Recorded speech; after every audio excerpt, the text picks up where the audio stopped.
Gusto mo bang mahabang ng biyahe? Tara, samahan niyo ako at biyahe tayo.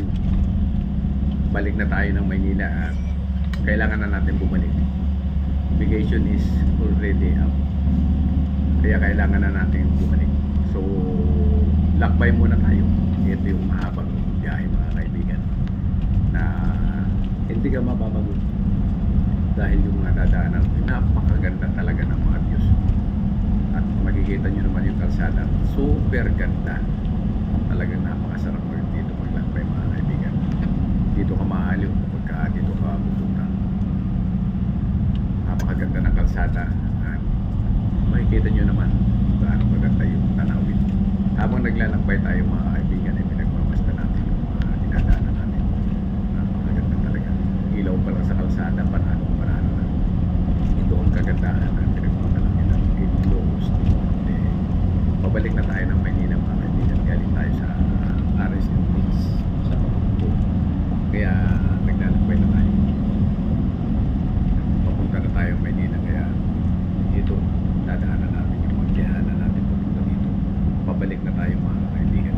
Napakaganda talaga ng daanan dito. Super ganda. Kahit medyo pagod ka, pag nadaanan mo, matatanggal yung pagod mo sa magandang daanan. Bukod sa maganda yung kalsada, napakasarap dito magpaningan, mga kaibigan. Walang kahasin-hasin. Talaga namang napakalinis ang kalsada.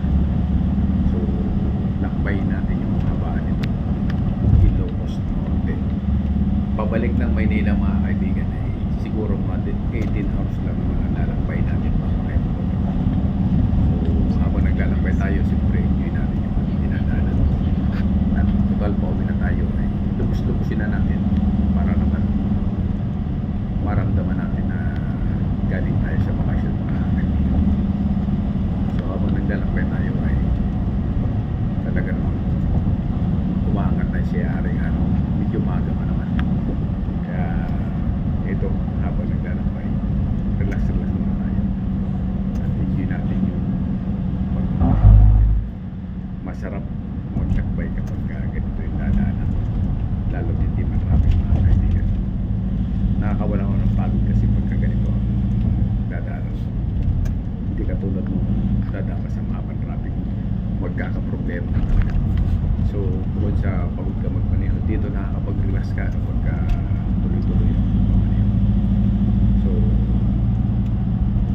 enjoy na lang natin ang ating biyahe. At syempre, kasama natin ang pagkukuha ng content. Kailangan natin i-video para meron naman tayong ebidensya na nakarating tayo dito sa lugar. Super ganda. Maraming salamat, Ilocos Norte, sa napakagandang view at sa kadaanan na aming dadaanan. Ito yung pinagmamalaki ng Norte na napakagandang daanan. Super ganda naman talaga. At kung mapapansin nyo, ito napakaginis talaga ng daanan dito, mga kaibigan. Super ganda talaga. At ito may stop. Kaya ito, tigil din tayo siyempre. At tapusin nyo at para makita nyo gaano kaganda itong dinadaanan. Maraming salamat.